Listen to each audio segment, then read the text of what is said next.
Exodus chapter 22 verses 20 to 26. If you wrong the widow and the orphan, my wrath will flare up against you. You shall not molest or oppress an alien, for you were once aliens yourselves in the land of Egypt. You shall not wrong any widow or orphan. If ever you wrong them and they cry out to me, I will surely hear their cry. My wrath will flare up, and I will kill you with the sword, then your own wives will be widows, and your children orphans.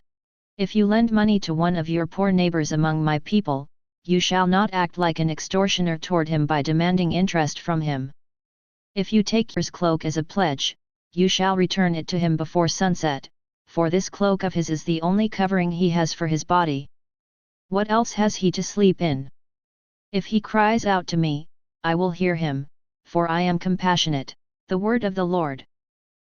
Verse 20, the law is stated: you shall not molest or oppress an alien. Aliens, the powerless, or Gentiles who lived in Israel enjoyed certain rights. However, they did not enjoy full civil rights as do the Israelites. Because of this they were often victims of oppression or discrimination. The verse continues, for you were once aliens yourselves in the land of Egypt. The reason for the law is given to show sympathy for aliens, widows, orphans and the poor by remembering that the Israelites themselves were oppressed at the hands of the Egyptians.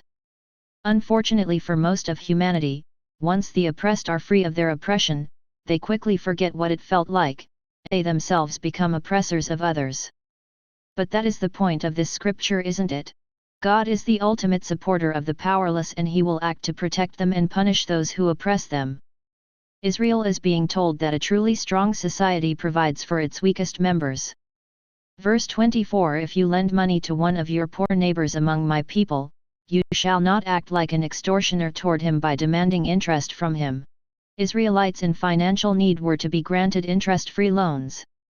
If a loan was made to a poor person, some valuable possession of his, usually a cloak, was normally given to the creditor as a pledge of repayment.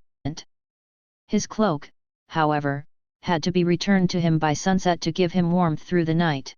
In the morning, if the loan had not been paid, the cloak would be returned to the creditor and the process repeated until the loan was paid. If money was loaned to outsiders, an Egyptian, as an example, you could charge interest not at an exorbitant rate. The point is you take care of one another's needs by treating all that you help with fairness, understanding, and sympathy for their needs. As my grandmother used to say, there but by the grace of God, go I. Honesty and integrity are absolutely essential for success in life, all areas of life.